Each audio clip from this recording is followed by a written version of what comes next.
Más textos disponibles en Simba. I saw two veins in the west of youth standing upon a gentle hill. Green and of mild declivity. Byron. I. El camino serpenteaba por entre dos potreros, en cuyos verdes prados pasean las mansas vacas con sus terneros, emblema de la fecundidad campestre, y los hatos de estúpidas yeguas precedidas por asnos orgullosos y tiranos, imagen de muchos asnos humanos. De trecho en trecho el camino recibe a la sombra de algunos árboles de guásimo, de caucho o de cambulos, entonces vestidos de hermosas flores rojas, los cuales, como muchos ingenios, apenas dan flores sin perfume en su juventud, permaneciendo el resto de su vida erguidos pero estériles. La cerca que separaba el camino de los potreros, de piedra en partes y de guadua en otras, la cubrían espinosos cactus, y otros parásitos de tierra templada, los cuales so pretexto de apoyarla la deterioraban, según suele acontecer con las protecciones humanas. Dos jóvenes, casi niños, paseaban a caballo por este camino que conduce al inmediato pueblo, cuyo campanario se alzaba, bien que no mucho, sobre la techumbre de las casas. Al llegar a una puerta de madera que impedía el paso, los dos estudiantes la abrieron ruidosamente y detuvieron sus cabalgaduras para mirar hacia una casa de teja que dominaba el camino a alguna distancia. Al ver salir al corredor que circundaba la casa a dos jóvenes que se recostaron sobre la baranda, los estudiantes se dijeron algo, continuaron su paseo despacio, y pasando por delante de ellas la saludaron. Tenías razón, dijo una de las señoritas, son los paseantes de todas las tardes. Adiós señores, exclamó la otra contestando el saludo. Era una niña de 15 años, cuya fisonomía languida y dulce llamaba la atención por un no sé qué de romántico y sentimental. Mira, Sara, dijo la primera. Mira cómo los últimos rayos del sol embellecen este lindo paisaje que jamás me cansaré de contemplar. A lo lejos las sementeras de variadas tintas junto a los cerros escarpados y sin vegetación. Más cerca el flexible y susurrante ramaje del guadual inclinado hacia el río, y en fin, a nuestros pies el potrero como un tapiz verde esmeralda, en que alegres y saciados retozan los animales. Pero tú, añadió al cabo de un momento, tú solo tienes ojos para los estudiantes. Dije mal, para uno de ellos, pues el otro es apenas el confidente del primer Galen. ¿No has visto que en todas las comedias hay un consejero o comparsa que no tiene otra misión que la de escuchar abismado los ímpetus de entusiasmo del héroe? Oh, Sofía, tú de todo te burlas. Y hasta creo que me tienes por coqueta. No digo semejante cosa. Te aman y tú, como es razonable, correspondes. ¿Y tú? Yo, no he podido hasta ahora aprender el arte de amar. Y no bajarás nunca de las nubes para fijarte en algún mortal. Tal vez, déjame ser libre mientras pueda. Oh, nunca amaré a medias, tendría que dar toda mi alma, todo mi corazón y si me equivocara sería muy infeliz. Si supieras como ideado al héroe de mi vida, cuántas virtudes lo adornan, qué de bellezas morales tiene, qué alma tan elevada posee, cuán nobles sentimientos. Mucho me temo que nunca encontrara semejante perfección, por mi parte solo pido un amor verdadero en cambio del mío, no sueño con imposibles. Como no he de hallar algún día un hombre de talento, de pensamientos elevados, una alma hermana de la mía, enérgica, vigorosa, abnegada. Pues, y no te elogias. No quiero decir que yo tenga todas esas cualidades. Pero desearía encontrar un hombre abundoso en tan bellas prendas, digno de toda mi confianza, y que, perdóname la franqueza, supiera evaluarme en lo que valgo y amarme como tal vez hoy no se ama. Las dos niñas permanecieron calladas un momento, contemplando el bello cuadro que ante sus ojos se extendía. Mientras tanto los estudiantes siguieron su paseo conversando y riendo alegremente, pero pronto regresaron cuidando, de pasar otra vez por delante de las dos señoritas. Eres muy distraída, dijo Sara, mirando a su prima con cierto airecillo de queja, te saludan y no contestas. Ya te he explicado, contestó Sofía, cuál es la misión del confidente. Consiste puramente en reír, llorar, admirarse, conmoverse, ver o no ver según las circunstancias. Mi papel y el del amigo de la parte contraria son nulos, el público no nos mira. ¿No sería muy ridículo que el comparsa saliera muy airoso a recibir las coronas y saludar cuando aplauden a los heroes? En todo encuentras motivo de injuriosa burla o te enterneces sin motivo, Sofía. Con mucha razón dice tu padre que admiras o desdeñas demasiado. A veces tus sentimientos me inspiran suma confianza, y de repente me atraviesas el alma con una palabra fría y punzante como un estoque. Porque te hallo siempre retraída y desdeñosa para con todos, cuando puedes mostrarte a veces tan expansiva y amable. Sofía guardó silencio en lugar de contestar. Sara, que respetaba y amaba mucho a su prima, no se atrevió a seguir interrogándola. Las dos señoritas ofrecían un completo contraste. Sofía había sido educada en un brillante colegio de La Habana, de donde era originario su padre, que al cabo se había radicado en Colombia. Habiendo vivido ausente de su familia durante muchos años, crecieron en Sofía ciertas ideas y hábitos de independencia que no podían ser comprendidos por Sara. Esta había vivido en medio de su familia, tranquila y contenta, y su educación consiste en los elementos indispensables y adecuados a la existencia sencilla y retirada a que la destinaban. Hacía apenas algunos meses que Sofía se hallaba en la patria de Sara, y aunque solo contaba un año más que su prima, la dominaba tanto por la entereza de su carácter, cuanto por la superioridad de su instrucción. Se resignó a vivir oscurecida en la pobre aldea en que nacieron sus antepasados maternos, pero no era aquello lo que podía satisfacerla, por lo que no tomaba interés en lo que la rodeaba, ni dejaba de aspirar a un porvenir más análogo a sus sentimientos y educación. 2. Infeliz de aquel que vive sin un ideal. J.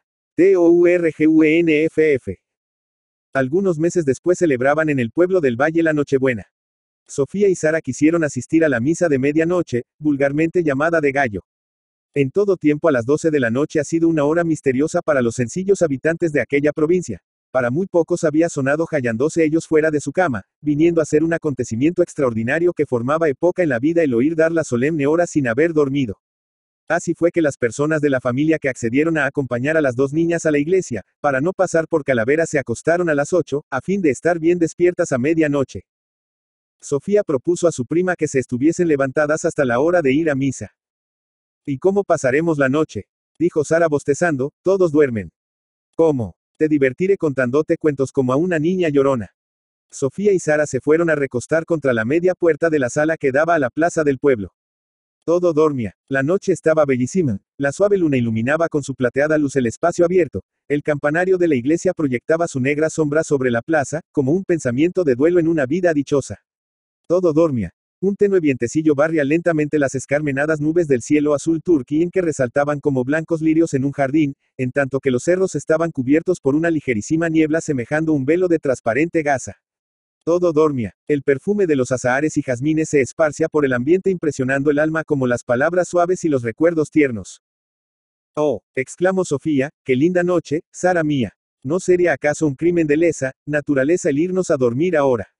Pudiera yo, como dice un poeta hablando de un sonido armónico, absorberme en uno de esos rayos plateados y perderme con él en la inmensidad del espacio. Si supieras, Sara, cómo me aterra la vida, cómo me asusta, la idea de todas las vulgares vicisitudes que me aguardan. Mucho me temo que mi vida se pase en medio de una fastidiosa quietud del espíritu, sin la actividad intelectual que tanto anhelo. Agitarse es vivir, aunque sea sufriendo. Sin emociones no se compromete la dicha. Y la existencia en un pueblo así arrinconado es tan vana, tan ridícula, tan monótona, tan inútil. Dos fervientes y angustiosas lágrimas bajaron lentamente por las mejillas de Sofía y cayeron sobre la frente de su prima. ¿Qué tienes?, exclamó ésta al sentirlas, ¿por qué tanta tristeza? Tú no sabes cuánto te quiero y cuánto gozaría en consolarte. Lo creo, Sara, tú eres la única persona en quien tengo completa confianza, tal vez serás la única en mi vida. Pero, añadió al cabo de un momento, sacudiendo la cabeza con ademán de burla, yo no te he convidado a pasar la noche oyendo mis locos devaneos. Nunca puedo explicarme esta melancolía que me acompaña desde mi más tierna niñez, ni este tedio de la vida que me domina, esta pereza, por decirlo así, que se apodera de mi espíritu algunas veces. Será tal vez un presentimiento. Basta ya de reflexiones filosóficas. Ven, sentémonos aquí. Apoya tu cabeza sobre mi hombro. He ofrecido no dejarte dormir. ¿Qué quieres que te cuente? Escoge, hija mía. ¿Quieres alguna historia bien tierna y sentimental, o alguna aventura misteriosa, o un acontecimiento triste? No, nada triste. A mí no me gusta la melancolía como a ti, el dolor me espanta y no hallo poesía en la tristeza, sino penosísima realidad. No tengas cuidado, puesto que así lo exiges, los heroes de mis cuentos serán felices. Últimamente me entretenía en leer un hecho histórico muy curioso y poco me gustan los hechos históricos. Cuéntame alguna novela bella y romántica pero que tenga un fin dichoso. ¿Te gustará lo que quería referir?, dijo sonriéndose Sofía. Los heroes son dos. Un joven estudiante, risueño y sentimental al mismo tiempo, y una niña de ojos grandes, garzos y hechiceros que... Sofía, Sofía, prorrumpió Sara tapándole la boca con las manos, no te burles de mí. ¿Cómo? Tan poca modestia tienes que te has reconocido en la niña de ojos hechiceros. No me permites hablar de la historia que leo diariamente en el fondo de tu corazón. En pláticas como estas, alegres y chanceras, tiernas o irónicas, Sofía y Sara pasaron las horas de la velada. Poco a poco se empezó a sentir cierto rumor en la aldea, como de muchas gentes que andaban en la plaza y hablaban en voz baja.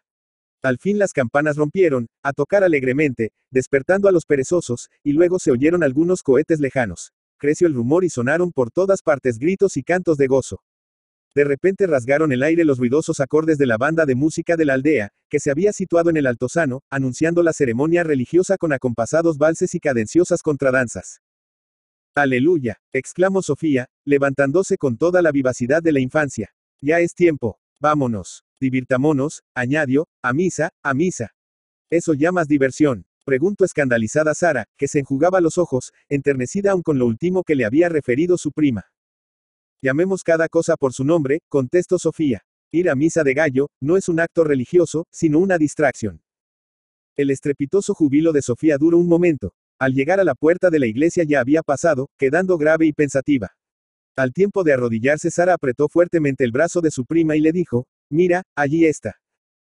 ¿Quién? Teodoro. No sabía que hubiese vuelto a la aldea. Y tú, hipocritilla, creo que no lo ignorabas. Allí está, contestó Sara, con su compañero, el comparsa de la parte contraria como tú lo llamas. Sofía procuró sonreírse pero no le fue posible. Oyó la misa, abismada en una profunda meditación interior, y como entre sueños veía el altar, la multitud de rodillas y por encima de ella las expresivas fisonomias de los estudiantes, quienes queriendo hacerse notar de Sara volvían a la mirada a cada momento hacia donde ella estaba. Sara salió de la iglesia llena de placida alegría. No diremos que había oído misa con devoción, pero su puro corazón se elevaba hacia Dios agradeciéndole el haber visto al que llenaba todos sus pensamientos. El afecto inocente de una niña no es por ventura un sentimiento tan bello que merece que los ángeles mismos lo aplaudan. No es un himno de dicha ofrendado ante el trono del Señor con la ingenua confianza de la mujer candorosa que cuando ama verdaderamente solo acierta a orar.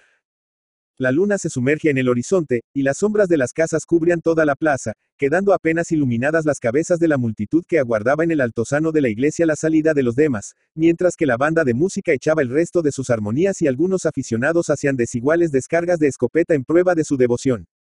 Sofía, al salir recorrió con la mirada los grupos de gente y vio iluminadas por la luna, así como las había visto en la iglesia por los cirios del altar, las risueñas fisonomias de Teodoro y Federico. Su suerte sería feliz o desgraciada. Misterios insondables de lo porvenir. Sara tuvo esa noche sueños deliciosos regados de flores y alegría. Sofía humedeció su almohada con aquellas lágrimas estériles que se vierten en la juventud, y que por lo mismo que no tienen causa aparente hacen sufrir tanto. 3. Et la, dans cette nuit, quaucun rayon en toile, lame, dans un repli out semble finir, sent quelque chose encore palpiter su un boile. Qu'est toi qui dors dans l'ombre, oh, sacre souvenir, Victor Hugo. Pasaron largos años, al cabo de los cuales la aldea que nos ha servido de escenario había cambiado de aspecto y de habitantes, mejorando en lo primero, empeorando notablemente en lo segundo. La espantosa mano de la guerra civil había desmoralizado y dañado el espíritu de aquella sencilla población. Olvidada en un rincón de la República nunca había sufrido antes a causa de las discordias públicas, pero en una de tantas revoluciones quedó envuelta en el desastre general. Pasaron largos años. Muchos hombres públicos habían desaparecido, los unos en la tumba material, los otros en la de su reputación. Otros habían subido al poder solo para caer, y no pocos habían caído sin subir de donde antes estaban. Pasaron largos años, y otra generación se había levantado, menos ignorante tal vez, pero sin duda menos honrada y de peores inclinaciones que la ya desaparecida. Pasaron largos años, en el cementerio se veían muchas más cruces y en la iglesia cada día menos fieles. Pasaron largos años, la naturaleza ostentaba, sin embargo, su eterna hermosura. El sol brillaba, los pájaros cantaban, las flores perfumaban como en otro tiempo. Pero cuán completo cambio se había verificado en el corazón, en el espíritu y en el aspecto de las dos ligeras niñas que tiempo atrás reían y lloraban sin saber por qué. Cuántas horas de sufrimiento, de tristeza, de amargura, de desencanto y aun de profundo pesar habrían contado, puesto que sus mejillas estaban pálidas y sus ojos y labios no se iluminaban con la sonrisa alegre de otros días. Pasaron largos años. Sara y Sofía se casaron. La una tuvo tanta dicha como no había esperado, viendo trocados sus ilusorios presentimientos de un triste porvenir en una tranquila y feliz realidad. La otra fue desgraciada, sí, profundamente desgraciada. ¿A cuál le tocó el pesar? A la que era más digna de ser dichosa. A Sara, la niña amante y amable. Una noche estaba Sara contemplando el cielo en el mismo sitio en que su prima le había hecho pasar tantas horas de contento en su apacible juventud. Había sufrido tanto, moral y materialmente, en los últimos años de su vida, que rara vez había podido entregarse a ese sentimiento de dicha retrospectiva que es tan necesario para tener valor en lo presente, como esperanza en lo porvenir. Por el encadenamiento de circunstancias y de ideas que nos hace volver poco a poco a los recuerdos y hasta a los sentimientos de nuestros primeros años, Sara pensaba en aquella noche de Navidad que formaba como un oasis en su memoria, no tanto por los incidentes de ella, como por las dulces ilusiones que la habían halagado entonces. Cuánto había sufrido desde ese tiempo. Veía pasar delante de la memoria su vida como en un estereoscopio, unida siempre una imagen a la primera parte de su juventud. Una suave melancolía invadió su alma, que se había hecho aquella sombra de su ideal, que nada pudo jamás borrar enteramente de su corazón. El recuerdo de ese olvidado afecto le parece ahora como un ensueño inverosímil. Ah, sí, lo que ella creyó en un tiempo dulce realidad, tan solo había sido una ilusión fugaz, tan pronto forjada como desvanecida. De repente oyó pasos, levantó los ojos. La visión de otros tiempos, el recuerdo que había llenado su frente con ternísimas memorias se le presentó de nuevo. Teodoro y Federico estaban allí. Teodoro sabía que Sara ya no era libre, pero al llegar al sitio en que habían pasado algunos episodios de su juventud, quiso volver a ver al objeto de su primer amor, el más puro y verdadero. Por una casualidad, su amigo de colegio le acompañaba. Durante un momento y mientras la saludaban los dos jóvenes, Sara olvidó los largos años que habían transcurrido. La situación era la misma, bien que faltase su compañera, su prima y confidenta. Sara nombró a Sofía, y entonces Federico le dijo cómo la había visto en Europa en donde vivía hacía muchos años. Ya no era, añadió, la niña alegre por ráfagas, sombría por momentos y que dejaba leer su pensamiento en una mirada. El estudio de la vida y el conocimiento del mundo habían afianzado su carácter, y se mofaba de sí misma cuando le recordaban los locos ímpetus de romanticismo de sus primeros años. Sin embargo, añade a Federico, creo que a veces derramara lágrimas de ternura al pensar en las escenas de su niñez. Lágrimas que no ven nunca las gentes, pero que yo me atreví a adivinar. Al fin Federico se despidió, y Sara y Teodoro se hallaron solos bajo los rayos de la luna, esa luz de sus recuerdos. Ambos estaban silenciosos porque el mutuo enternecimiento los hacía callar y el deber les sellaba los labios. Pero es tal el magnetismo del corazón que sabían que era inútil hablar, puesto que sus almas se comunicaban en silencio. De repente Sara levantó los ojos y encontró fijos en ella los de Teodoro. Esa mirada fue más elocuente que todos los juramentos de constancia. Sus manos se estrecharon por un momento. Pero un precipicio los separaba, precipicio moral que era imposible colmar. Se separaron, pues, con los ojos anegados en lágrimas, pero con la satisfacción de haber sido fuertes ante el deber. No pertenecían a Sara su corazón ni su libertad, pero consolábala la persuasión de que si amo por primera vez, amo dignamente y podía guardar ese recuerdo sin turbarse. La suerte los había desunido, era preciso callar y resignarse. Había conocido, cuando nada podía remediarlo, que sus ensueños pudieron haber sido una realidad, ahora imposibilitada, no quedándole de todo sino tiernas memorias que llenaban de dulce poesía su corazón, tan puras y elevadas que la fortalecían y le inspiraban virtud y abnegación. Todo sentimiento profundo y verdadero es como una voz de lo alto, que nos hace comprender claramente nuestros deberes y nos conduce a cumplirlos cual leyes inviolables, sin desfallecer, sin vacilar, no mirándolos como destructores de nuestra soñada felicidad, sino como piedra de toque en que se ensayan y demuestran los quilates de nuestra virtud. Soledad Acosta de Samper. Soledad Acosta de Samper, Bogotá, 5 de mayo de 1833, Ibidem, 17 de marzo de 1913, fue una de las escritoras más prolíficas del siglo XIX en Colombia. En sus labores como novelista, cuentista, periodista, historiadora y editora, escribió 21 novelas, 48 cuentos, 4 obras de teatro, 43 estudios sociales y literarios, y 21 tratados de historia. Fundó y dirigió 5 periódicos, además hizo numerosas traducciones. Soledad Acosta publicó junto a algunas de sus contemporáneas como las poetas Agripina Samper de Ancisar y Silveria Espinosa de Rendón. Sin embargo, Acosta no solo incursionó en literatura sino también en campos propios de los varones de su época. Dedicó numerosos estudios sociales al tema de las mujeres y su papel en la sociedad, por lo que es considerada una pionera del feminismo.